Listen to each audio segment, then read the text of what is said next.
So once again, good morning. I want to start by thanking Kern County Sheriff Donnie Young and Supervisor Leticia Perez, the chairwoman of the Kern County Board of Supervisors, for being part of today. It was their work that helped make today's announcement possible. So a tip of the hat to two of them, and they will follow me in the order I just introduced them as well to say some remarks. I also want to take this opportunity to commend the dedicated men and women serving on patrol and at detentions facilities for the Kern County Sheriff's Office. Those deputies are and have been and will be instrumental in implementing the work that we're talking about today. We are here to talk about a major settlement and a major settlement agreement, I should say more importantly, because it is an agreement.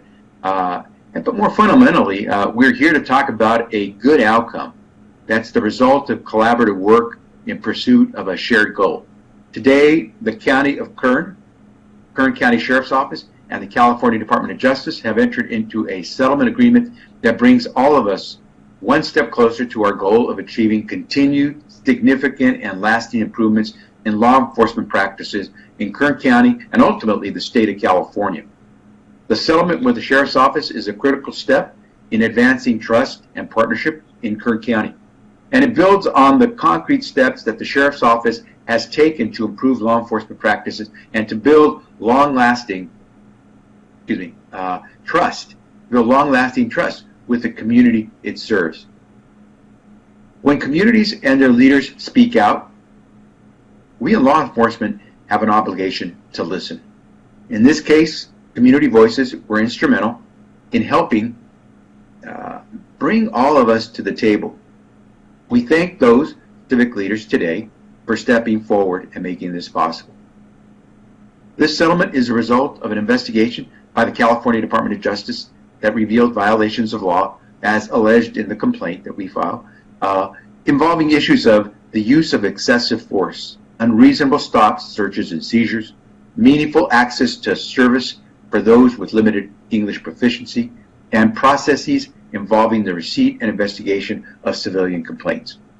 The Kern County Sheriff's Office took our concerns seriously and worked with us to formulate a comprehensive plan that will improve policing in Kern County. This settlement is aimed at enhancing the agency's practices to promote public safety, increase transparency and accountability, and improve the Sheriff's Office's relationship with the community. We worked cooperatively to establish a 5-year plan that provides for an extensive range of best practices, which, for example, emphasize that the use of force is not a routine part of policing and make it an affirmative duty for deputies to intervene when in a position to do so against unnecessary or excessive force by another deputy. Continues on, modify canine-related policies and training, working to ensure canines are deployed in a manner consistent with the find and bark rather than the find and bite approaches, and limiting off-leash canine deployments. We'll also seek to strengthen use of force reporting, developing a policy and process to inform the public about all officer-involved shootings, deaths in custody, or other significant matters. The settlement goes on to try to ensure timely and meaningful access to law enforcement services to all members of the Kern County community, regardless of their ability to speak, read, write, or understand English. And we tried to develop a written recruitment plan, including clear goals, objectives, and action steps for attracting and retaining a quality workforce that reflects the diversity of the Kern County community. And we try to conduct a biannual community survey seeking in part to measure public satisfaction with policing, attitudes among personnel in the Sheriff's Office, and quality of deputy citizen encounters. Furthermore, this comprehensive settlement will be overseen by an independent monitor. I'm hopeful that this settlement can serve as a model for the types of best law enforcement practices that can be made here in California and across the country. That is owed in large measure to the cooperation we've gotten from the Sheriff's Office throughout this process, and as a result of the measures they've already been taking on behalf of their residents and in response to our feedback. Measures such as distributing more body-worn cameras, supplying deputies with other new equipment, reforming policies and training, investing in additional technology and infrastructure, undertaking a comprehensive assessment of the operations of its various divisions, providing additional training to deputies, initiating crisis intervention trainings for more of their deputies. That and other things. If these good faith efforts continue, I believe that this settlement will help ensure continued improvements in law enforcement practices in Kern County and its jails. Achieving continued success and significant and lasting improvements in law enforcement practices will require determination and a lot of active engagement with the community to get the job done. But I believe we'll make it happen, and I commend Sheriff Youngblood, the Kern County Sheriff's Office, and the leadership in Kern County for stepping up to the plate in agreeing to these measures. Now, it's time to get the work done and underway. And with that, let me now ask Kern County Sheriff Donnie Youngblood to say some remarks. Sheriff? Thank you, Attorney General. I appreciate the opportunity to make these comments. To start with, I want to make sure that the public understands that when we met, and to the end, we don't agree on everything that the Attorney General has said. We do not believe, I do not believe that the men and women in this organization have ever violated constitutional rights, have ever used excessive force that we didn't deal with punitively when we found. That just doesn't happen in our organization. With that said, and so we disagreed with that. With that said, we realized that when the DOJ came in and we looked at ourselves, we realized that we found deficiencies that they pointed out that they were correct. For example, we had policies that sometimes weren't followed. So we greatly appreciated that, and we asked for this audit from Post some time ago. We now got an audit from the Department of Justice. We realized that going forward, we had two choices. We could go to court and let a jury and a judge decide whether we did anything right, wrong, or indifferent, or we could go to the table with the Department of Justice and make our organization better than what it was before. And so what we chose to do was to partner with the Department of Justice to make us the best agency that we could be. And I think that's where we wound up. At the end of the day, the Kern County Board of Supervisors has agreed to equip every deputy with a body camera. They've agreed to adding 42 new sworn and non-sworn positions to give us better supervision in the outlying areas of an 8,000 square mile county, to give us better management, a night watch commander that we didn't have. These are things that are going to help us become a better agency. We believe that, I wouldn't be standing up here saying that we've entered into a stipulated judgment if I didn't believe everything in the stipulated judgment. And we'll provide the media with a copy of that stipulated judgment, and I'm in 100% concurrence with what it says. And it's going to make us a better organization, which is what we want, because we're only here for the public that we serve. And if we ever lose sight of the fact of why we exist, we become something other than a community law enforcement agency. So even though this may have started out a little bit adversarial, it did not end that way. I want to thank the Department of Justice staff that we met with in the last several weeks for their input, their openness. I was very open, and sometimes when I'm open, I'm also a little bit short. And they tolerated me to a degree, but they were very open and honest themselves, which is what we wanted. If we couldn't look each other in the face, and I'll start with Nancy and Tony and Marisol, you know, it's hard to sit face to face and disagree with someone in this type of environment. But we were able to do that. And with the help of County Council and Under Sheriff Doug Yock, who was instrumental in guiding us to this location, we are going to be a better organization. We're going to work with the monitor. I still will run the sheriff's office, but the monitor will give us advice on things that we may need to do to meet the new policing guidelines throughout. I hope that no one in the public takes this to mean that we're going to change our total policing, because we have a very violent community. I don't know, General, if you know, but we have had 135 homicides in Kern County this year. That's an enormous number that is totally unsatisfactory. It's not law enforcement's fault. This is a societal problem that we have to address to fix. We've had 15 officer-involved shootings. It's a new era that we've run into. So this is going to work to our advantage. The body cameras have already paid dividends for the ones that we have. So, General, I know you're off to Washington to a new position, but your staff has been remarkable, as mine has, to keep us focused on where we needed to be and what we really wanted to accomplish, and that was to be the best that we can be. So with that, Leticia Perez, the chairman of the board, I'd like to introduce her.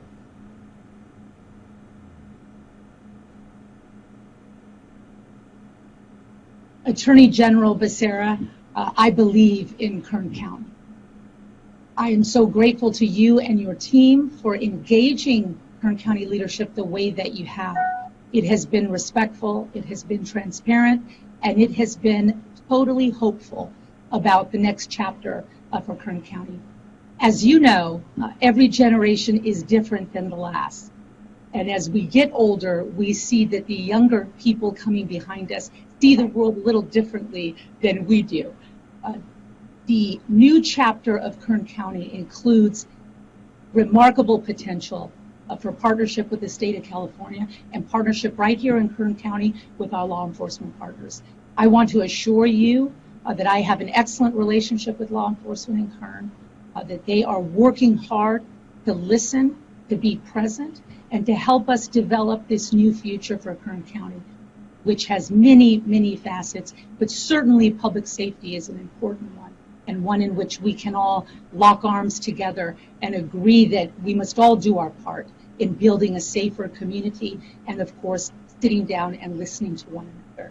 We learn so much when we do that. So from the bottom of my heart, Attorney General Becerra, I want to thank you for loving Kern County. I know you do. I do too. And I appreciate your team and your interest and concern for everybody in Kern. Thank you to County Council, the remarkable team, and my colleagues who really encouraged us all to move towards resolution here. Like you, I believe in Kern County. I believe in our law enforcement team here. I believe in its potential to be better, for all of us to join in this effort to be better at what we do. It is the best of us, it is the future, and I'm looking forward to a brighter 2021. Thank you again, Donnie, God bless you and your team. Attorney Becerra, best of luck to you in your next endeavors. I think this kind of partnership is certainly what many, many Americans would like to see occur as we think differently about the future and we listen to each other with a new ear and an open heart. So best of luck to you, and thank you for the opportunity to continue to build in Kern County new exciting opportunities. Thank you. Supervisor Perez, thank you. Sheriff, why don't we see if there are any questions that the folks that are part of this press conference would like to ask. And if we can ask everyone to please identify themselves by name and affiliation, and then we'll try to address the questions. I'll also ask that any questions please be focused on the subject matter of today's press conference. I know Sheriff Youngblood and Supervisor Perez are both very busy and don't need to be hearing or responding to questions about Health and Human Services in Washington, D.C. Let's go ahead. If you would like to ask a question, click on the raise hand icon to the right of your screen. You will then receive an invite to interact live. You must click OK to accept the invite. Once you accept the invite, you will then be moved into the queue. Please wait to speak until I invite you to state your question. We will then unmute your mic. Please state your media affiliation before you ask your question, and be advised that there is a 15-second delay between presenters and the audience. You may also ask a question by using the chat feature or by emailing our press office. And Attorney General, our first question was for some remarks in Spanish.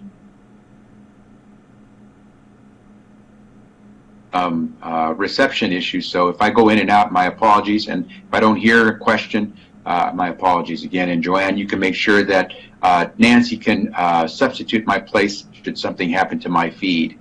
Some remarks in Spanish.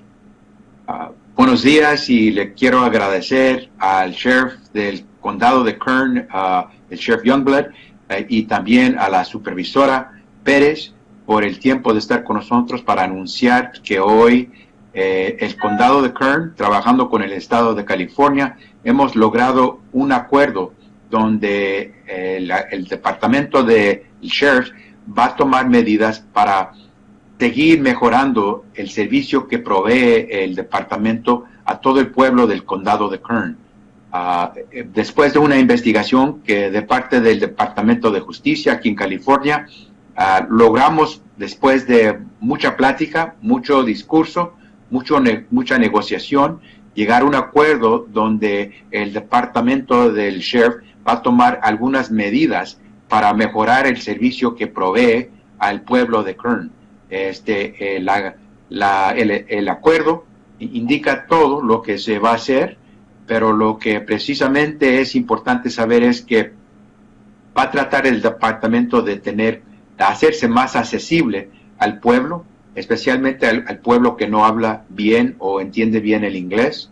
Va a tratar de poder documentar sus prácticas para que todo el pueblo sepa bien cuáles son y que están ejercidas bajo la ley. Y van a tratar de conseguir mejorando la política que tiene, las prácticas que tiene el departamento para avanzar los mejores intereses del pueblo y tener el mejor entrenamiento para sus deputies, los miembros del departamento. Eso todo estamos anunciando hoy, y con el progreso y con la vigilancia de uno que va a ser asignado para vigilar el progreso. Creemos que el departamento del sheriff del condado, trabajando junto con el departamento de justicia, vamos a poder ver mejoramiento de los servicios para el pueblo del condado de Kern. Gracias. Okay, let's go to some questions. Sheriff, I don't know if how good your Spanish is, or Supervisor Perez, but if you'd like to say some things in Spanish, please, I'll yield for a second for that. She said you covered it, and I have to take her word at it. Okay. Okay, questions? All right, our first question comes from Rob Fisher from KGO Radio, who wants to know how these reforms will help law enforcement statewide. Rob, great question, and I welcome either of my other two speakers to join in on this.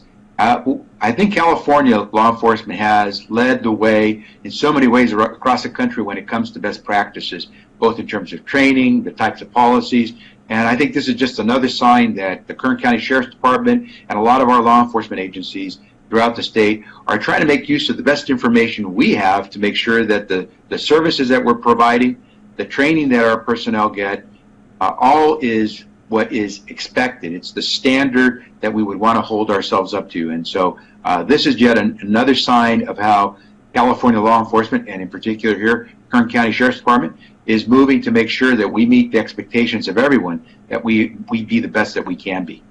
Sheriff, I don't know if you wish to comment. Well, I would agree that law enforcement is changing. The way we provide services to the people that we serve is changing.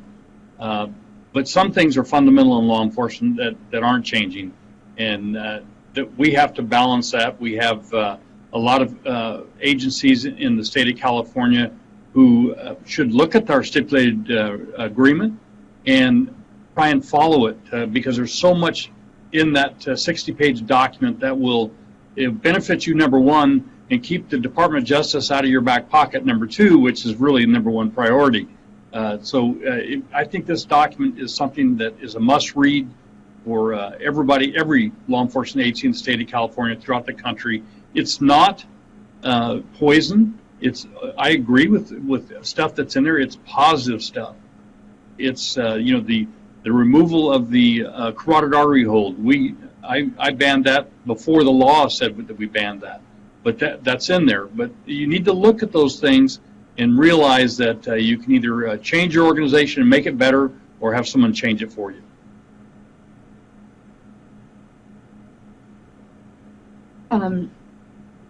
Attorney General Becerra, I don't know if you know this, but Donnie is my neighbor. He lives a few houses from me, or rather I live a few houses from you, as that's his childhood home. But we're actual neighbors. We see each other, we keep an eye on each other, and we recognize that we are neighbors in this community. And it is critical to look each other in the face and talk about our differences, disagree with civility. We have done that consistently.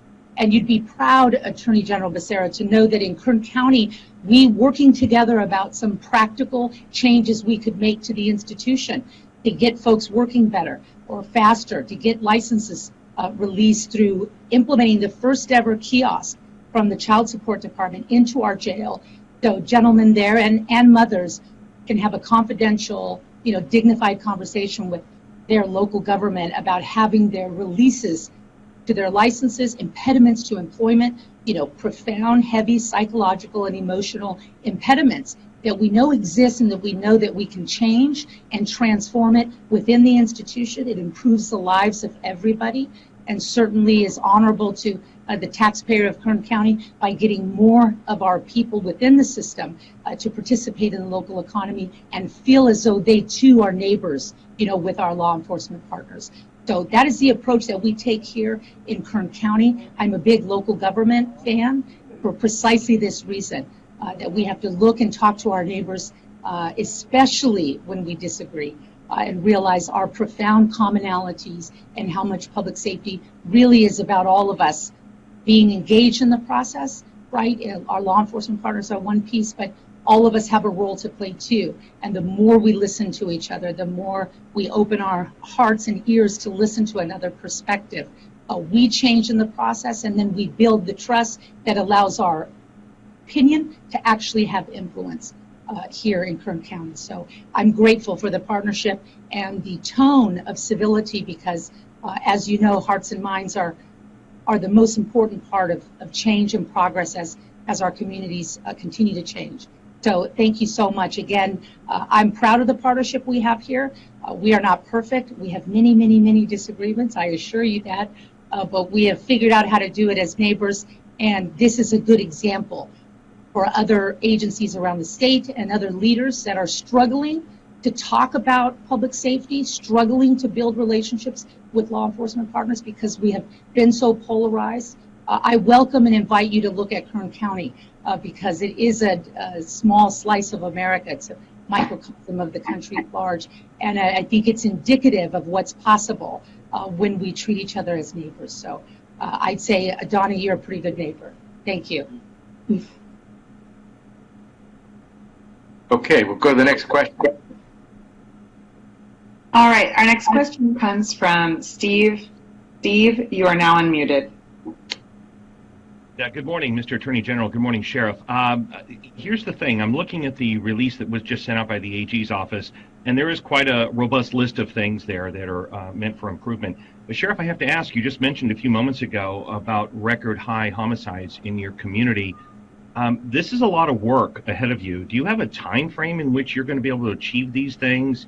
And also, it looks great on paper, but how do you plan on implementing this while trying to keep crime down? This seems like a Herculean task to be doing while trying to curb crime at the same time.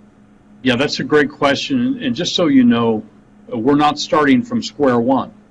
We've been, since this investigation started in December of 2016, we went to work. We pulled up the Sacramento agreement, and we saw what the Attorney General wanted, and we started down that path. We're 70% of completion right now. So we've really gone over a lot of these obstacles. Violent crime is you're right. It's a number that we should never have. In Kern County, we have every third day someone's killing someone, and that's just unacceptable. So you're right. It is a big task, but I have to tell you, I've got employees out there that are going to work every single day, and they're doing great jobs, and I couldn't be more proud to be the leader of those deputies and detention deputies. In detentions, today we have 1,900 people in custody, and we have 4 COVID-positive inmates. That's remarkable if you look at the rest of the state of California. The staff is doing a great job. So you're right, it's Herculean, but we're up to the task. I would only add to that or ask then, I didn't realize you were 70% through this already, but then a lot of that is administrative. Then did I understand correctly that you're able to add 42 sworn positions? 42 sworn, there's a mixture of sworn and professional staff. Okay, so how much of that professional staff is going to be doing it? Because a lot of that is administrative work in that, what I saw. And then as far as the training goes, who will be implementing that training? Where will that training originate? Well, remember the body cameras that we're going to add. Someone has to monitor that. You have to have a team of people that go to release for public records. You can't just release all videos because some of it's prohibited. So that will require some staff to accomplish that. Night watch commanders, night supervision in our substations. I don't know whether you're familiar with Kern County, but Ridgecrest is the second or third largest city in Kern County. It's a 2-hour drive from Bakersfield. So it's very difficult at 3 o'clock in the morning to have proper supervision.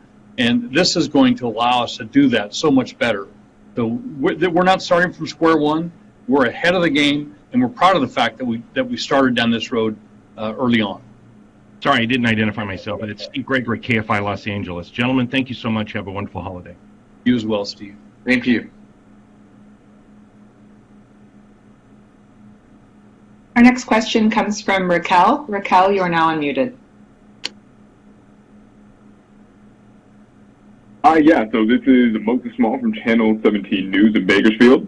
So I'm looking over the press release you guys sent out, and you said you will require supervisory investigation for all reportable uses of force. And I wanted a little bit of clarification on that. I'm wondering, who will those supervisors be? If it is a use of force by KCSO, will that be a supervisor from the sheriff's office, or will they be investigated by external supervisors? Yeah, thanks for the question. Remember, a use of force is a varying degree. It could be as taking someone to the ground, handcuffing them. It could be a deadly force incident. So the sheriff's office will continue to investigate those cases. The ones that have bad consequences, we submit to the district attorney for review, and she can either issue a complaint or find that they did not violate a crime. We do an administrative investigation, which will determine whether they followed policies and whether they were within policy. So that part doesn't change, but the number prior to this, a use of force incident that occurred in Boron at 2 o'clock in the morning, the supervisor might have been in Taft at the time. That's now a 3-hour drive. So didn't make logical sense. So we're adding staff so that we'll have those supervisors in the desert area, in the mountain areas, and in our substation areas for a rapid response for a use of force incident, because we want a supervisor on scene whenever practical. Perfect. Thank you. Thank you.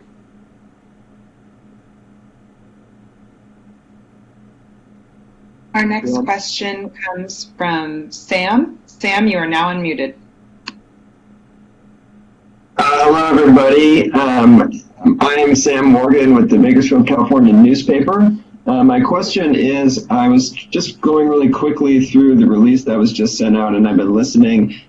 And I've been wondering if anybody can clarify if the Attorney General found that the Sheriff's Office did, in fact, violate civil rights and constitutional rights, or maybe I'm just reading it wrong, but could somebody expand on, really the black and white answer of, were the citizens of Kern County, were their civil rights violated by the Sheriff's Office? It depends on which, I'm sorry, General, it depends on whether you talk to the Attorney General or Department of Justice, or whether you talk to the Sheriff's Office. The way this process worked, the Department of Justice made a formal complaint in the court process alleging that they found excessive force and constitutional violations. We disagree with that in totality. And in the agreement that we have all signed, there's no mention of that. So there's no legal finding. There is no law that the document says we violated. So that's what happens when you come and make an agreement. And as opposed to going to court and having a judge decide yes or no, we decided to come together, and that part really is immaterial going forward to what we're really looking at. And let me just add a thought. I actually agree with the way Sheriff Youngblood has described this. We do any number of investigations, just the way the Kern County Sheriff's Office does investigations. We have to try to move towards just uncovering evidence, and then of course you got to go to a fact finder, whether it's a judge or jury, to make those kinds of determinations. And oftentimes what you're trying to do, at least in the case of the Department of Justice, we're trying to move the ball forward. And I think the reason we're standing here today is because Sheriff Youngblood, the supervisors with Supervisor Perez, and the Department of Justice have all said, we have a case to move forward. There are people who can decide they want to try all the different information out there. Our complaint makes clear what kind of things we found in our investigation. But here's the important point. Everyone agrees that we want to continue to use the best practices out there to move forward. And this agreement is not only a symbol of how we can do things better, it is a legal document that talks about how we're all going to be working together, collaborating to make things better. And I think that's what really does count, because at the end of the day, we all know that having somebody looking over our shoulder, whether it's our mother or whether it's the California Department of Justice, sometimes people can point things out to us where we could do them a little bit better. And in this case, we have a great agreement that lets Kern County Sheriff's Department and the people of Kern County know that they can work collaboratively to make public safety better for the people there. Yeah, and Sam, just so you know, what I stand up here and say means nothing legally. What the Attorney General is saying really means nothing legally. The document that we all signed is legally and binding, and I think that is, and I support it. Next question, Jerry. All right, our next question comes from Alex Hall from KQED, who has asked about, Attorney General, if you could address the timeline of the investigation. The investigation was opened about 4 years ago, and this is the first update that we got in the meantime. Why has this taken so long? So great question. And remember that when we start an investigation, and this applies to most investigative agencies, we've already received information, reports, leads, and by the time you actually officially start an investigation, you've probably done a little bit of work to know whether this is where you're going to devote a lot of your resources. And so back in 2016, we began this investigation. And over the course of these last several years, we've continued that investigation and also engaged in the conversations and discussions that the sheriff and I have both referenced. These things take time. You want to make sure you're doing them right. You want to make sure you are right and that you get good results. The good thing is that we have something to announce. It's the outcome that counts, and the investigation, if it's done right, can lead to a good outcome. And I think we've got a good outcome because we had a good investigation. Sheriff, I don't know if you want to comment. Well, I just want to emphasize to the public, when this first started, I met with the Department of Justice. I invited them into this organization. I told them they would not need subpoenas to get information. I told them that our doors were open. We would provide office space. We would provide any and every employee for an interview if that's what they wanted. And we have cooperated 100% with the team from DOJ to get to this conclusion. I didn't feel like being adversarial was going to benefit anybody, especially the citizens that we serve. And so we've come to this conclusion today. Again, that document will be a public document for the news media to go over 60 pages, and I stand behind it, and I think the Attorney General stands behind it as well. Next question. All right, our next question comes from Bayan. Bayan, you are now unmuted.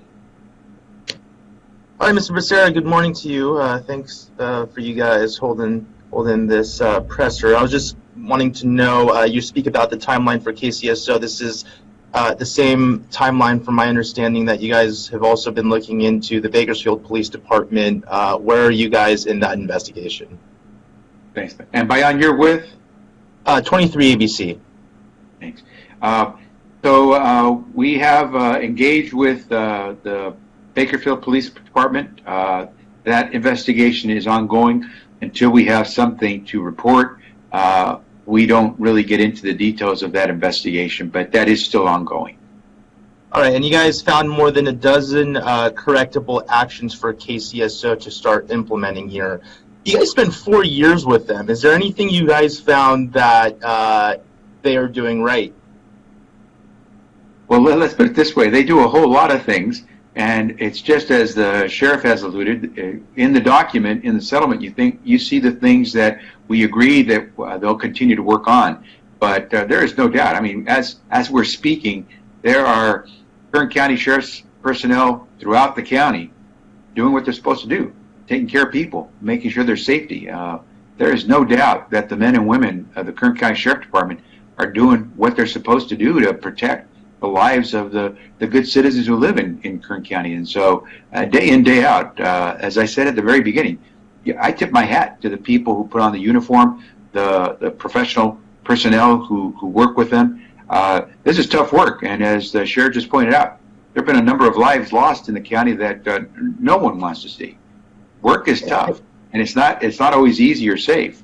And so that we are making this announcement here is just a sign of how Kern County Sheriff's Office, the way a lot of law enforcement agencies throughout the state are trying to show that we take the lead when it comes to using best practices to provide public safety to our people.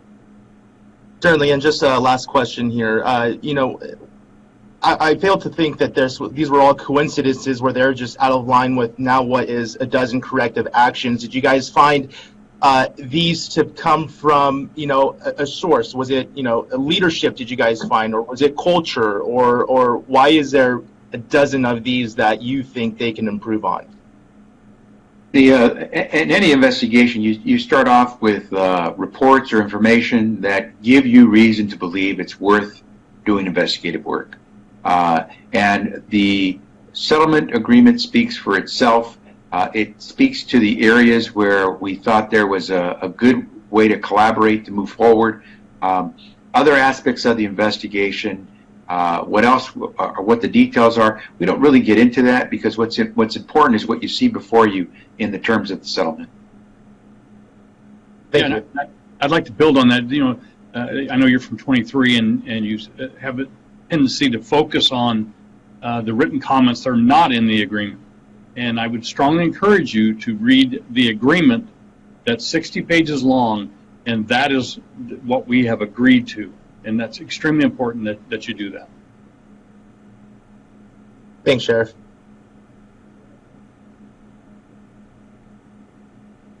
All right, our next question comes from Jairo. Jairo, you are now unmuted. Muchas gracias. Thank you. Good morning, Mr. Becerra. I want to thank you for answering my question. It's a different topic, Mr. Becerra. Me gustaría tener su respuesta en español. And this is regarding Mr. Alex Padilla. What is your reaction about Mr. Alex Padilla? ¿Qué significa para California, para los hispanos, para la comunidad hispana, el hecho de que Mr. Padilla vaya ahora al Senado Federal en Washington? And Jairo, I will answer that question, but let me answer that one at the very end of this press conference, so that way I don't keep Sheriff Youngblood or Supervisor Pettis any longer than necessary. So even I knew what he was asking. Yeah, we'll get to that at the end. Okay. Okay. Thank you, Fiscal. Thank you. All right, I believe this may be our last question in the queue. Comes from Chris Lee. Will DOJ be checking in on Kern County to ensure that these measures are implemented? From KPFA News. We will continue to work with Kern County over the course of the several years, and with the monitor in place, we'll have opportunities to see reports. And so I think this is a collaborative process that not only has worked to get this agreement, but that will work over the next several years.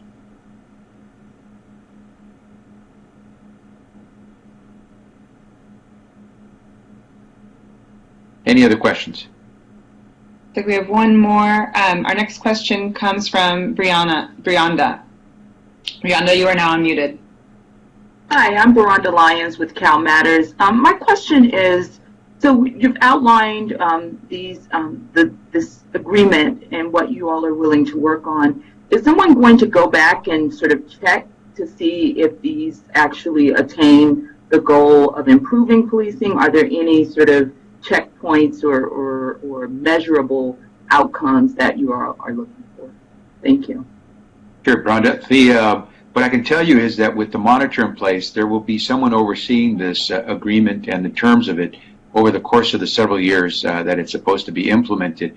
I think Sheriff Youngblood also mentioned some of the different things that his department is already doing and will do that will allow there to be that kind of oversight and supervision as well. And so at the end of the day, I think there are going to be a number of eyes, independent eyes on this. And my sense is that these are not only measures that the agreement calls for taking, but that the Kern County Sheriff's Department is looking forward to moving on, because as I think Sheriff just mentioned, they've already moved forward on a number of these things without this agreement being signed. Sheriff? Yeah, we have a community committee that we have started that I think has 25 members throughout our county. We're already going forward with that actively. They will give us feedback from the community if we're doing well, if we're not doing what we should be doing. We also are going to send out surveys that we may not have sent out before, or as many, that will give us feedback in the county. And remember, a sheriff's election every 4 years gives you a lot of feedback whether you're doing the job or not. And so there's a lot of mechanisms that are going to ensure we're going to work hand in hand with the monitor to do the right thing for the people that we serve. And I think that's why we're here, and that's why the Department of Justice is here as well. So I think there's going to be plenty of ways to measure our successes. Thank you. Any final questions? Otherwise, I think it would just be Jairo's question. okay. And Sheriff and Supervisor Perez, I invite you to, if you wish to make a comment as well. I'll simply say this. Actually, I'll say it in English and Spanish. I congratulate Secretary of State and Senator-to-be Alex Padilla. I also congratulate Governor Newsom on his selection of Secretary of State Padilla to become the next U.S. Senator replacing Vice President-elect Kamala Harris. I look forward to continuing the work that I've had an opportunity to do with Secretary of State Padilla, and I think he's going to do his utmost to serve the people of California well. And again, I congratulate him heartily. What a way to get Christmas going, huh? It's a nice Christmas gift. So I say congratulations to him. En español, solo lo quiero mandar las felicitaciones a mi amigo Alex Padilla, el secretario de Estado, que va muy pronto a ser nuestro próximo senador federal en Washington, D.C. También felicito a el gobernador Newsom en seleccionar a alguien muy capacitado y preparado para ser nuestro próximo senador. Y esperamos ver el éxito de otro californiano en Washington, D.C. Y yo sé que esta Navidad va a ser una que no solo es feliz, pero le trae mucho al señor Padilla y su familia. Sheriff, I don't know if you or Supervisor Perez would like to say something on the naming of Alex Padilla. Well, I'm pretty smart when it comes to this, so I think I'll just say congratulations and I wish you well. And keep my mouth shut after that so that I'm able to keep my job. Okay.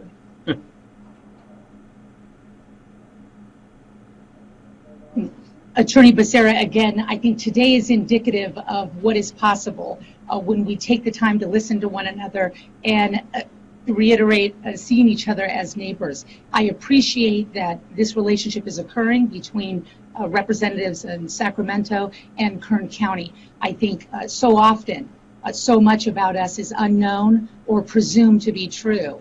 And while we are not perfect like none of you are, we certainly are developing new partnerships here. This is an opportunity to highlight that, and I'm grateful that you took the time to listen to our folks and to demonstrate that this is really about moving forward with a new chapter, with all of us at the table, genuinely respecting each other's important roles. And so thank you for the opportunity to highlight that. We're doing a lot of that in Kern County. That's the brand that I want to put forward, because that's what keeps me here and gives meaning to the work that we are doing here in the 5th District and beyond. And so Donnie and I on the east side will continue to do our job of listening to each other and doing the best we can to improve service to Kern County, because we know that so many are counting on us to do that. So again, thank you. And to your team, that folks that will remain or that will replace you, I promise you're going to find a warm handshake and good word from Kern County. That's who we are. Thank you. Thank you. I think with that, we will sign off and thank everyone for participating in this press conference. And to the folks at Kern County Sheriff's Office and the good people in the leadership at Kern County's supervisors' offices, we thank them all very much.